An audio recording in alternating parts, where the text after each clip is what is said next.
ನಮಸ್ಕಾರ ಎಲ್ರಿಗೂ. ನಾನೀಗ ಎರಡನೇ ಮುಖ್ಯ ರಸ್ತೆ ನ್ಯೂ ತರಗುಪೇಟೆ ಮಿಂಟೋ ಆಸ್ಪತ್ರೆ ಇದರ ಎದುರುಗಡೆ ನಿಂತ್ಕೊಂಡಿದ್ದೀನಿ. ತುಂಬ ಅಂದರೆ ತುಂಬ ಕೆಟ್ಟ ವಾಸನೆ ಇದೆ. ಅದರ ಹತ್ತಿರ ಕೂಡ ಹೋಗೋದು ತುಂಬ ಕಷ್ಟ ಆಗ್ತಿದೆ. ದಯವಿಟ್ಟು ಆ ಜಾಗನ ಗಮನಿಸಿ ಬನ್ನಿ.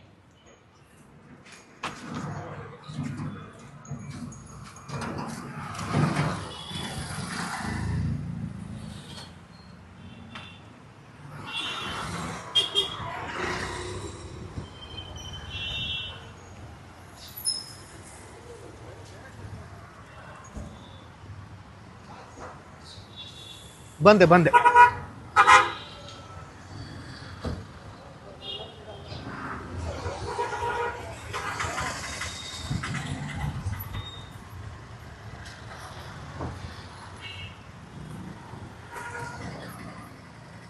ನಾನು ನಮ್ಮ ಸ್ಥಳೀಯರಲ್ಲಿ, ಅಧಿಕಾರಿಗಳಲ್ಲಿ, ನಮ್ಮ ಪ್ರತಿನಿಧಿಗಳಲ್ಲಿ ಕೈ ಮುಗಿದು ಕಳಕಳಿಯಿಂದ ಕೇಳ್ಕೊತೀನಿ.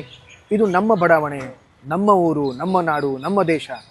ಆದಷ್ಟು ಸ್ವಚ್ಛವಾಗಿಟ್ಕೊಳ್ಳೋಣ, ಸುಂದರವಾಗಿಟ್ಕೊಳ್ಳೋಣ, ಸುರಕ್ಷಿತವಾಗಿಟ್ಕೊಳ್ಳೋಣ. ಮುಂದಿನ ಪೀಳಿಗೆಗೆ, ಬೇರೆ ದೇಶಗಳಿಗೆ ಮಾದರಿಯಾಗೋಣ. ಧನ್ಯವಾದಗಳು.